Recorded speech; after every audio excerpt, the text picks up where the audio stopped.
placed a no-limit bid just so I can buy Eloise Kane, the best underground boxer, from an underground boxing ring. Without even sparing me a proper glance, she's already naming her conditions with a sneer on her face. Apparently, she wants a deluxe apartment that's located in the heart of the city, a monthly allowance of $10 million, and most importantly, I mustn't interfere with her social circle. Everyone thinks I've gone nuts for buying myself a mistress, just so I can cater to her whims and needs. But I don't mind at all. I just point at her left chest and tell her, just maintain a regular lifestyle. Don't let anything happen to your heart. I even go so far as to offend the heiress of the most prominent family in the elite society in order to defend Eloise. That is, until I heard Eloise get stabbed for her jealous antics in a bar. By the time I arrive at the private room, I see her embracing a male escort while laughing at the top of her lungs. Oh, I'm the one who hired someone to hit his sister with a car. It's best if she dies, though. That way his assets will be mine. Besides, he's just an idiot whose only purpose is to give me money. Who does he think he is anyway? Amid the eerie silence, I snatch up a wine bottle and smash it into Eloise's head. Then, I slam her head into the pile of blood-stained glass shards. After that, I dial the hospital's number. Her heart is in top shape, and it's a perfect match. Tonight, you can wheel my sister into the emergency room. Time to prep for the heart transplant surgery. The monotonous beeping after the call disconnected sounded especially sharp in the wrecked private room.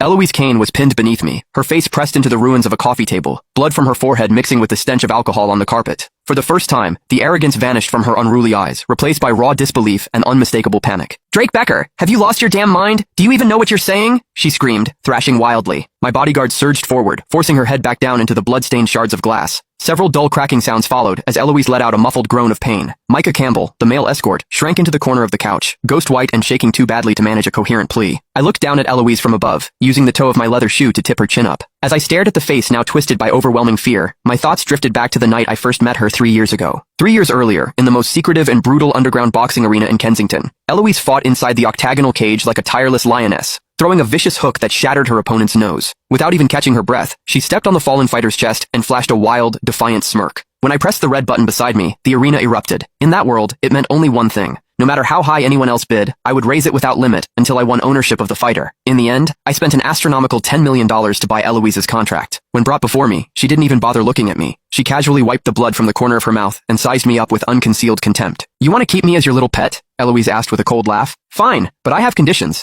First, I want the best penthouse apartment downtown with the best view in the city. Second, I want $10,000 a month in spending money, not a single cent less. Third, and most importantly, you will not interfere with my personal life or who I choose to see. I might be willing to sell my body, but I will never sell my life, and I will never, ever, sell my freedom." Laughter rippled through the surrounding crowd of wealthy spectators. Everyone thought I had lost my mind spending $10 million just to bring home an impossible queen I would have to serve and indulge. Faced with her outrageous demands and blatant audacity, I didn't so much as frown. I walked over to her calmly, ignoring the heavy scent of blood clinging to her body, and slowly raised my hand, stopping over the left side of her chest. "I accept every condition," I said calmly, pulling my hand back. "But you must maintain a healthy routine and take care of your body." Eloise froze for a moment before letting out a mocking snort.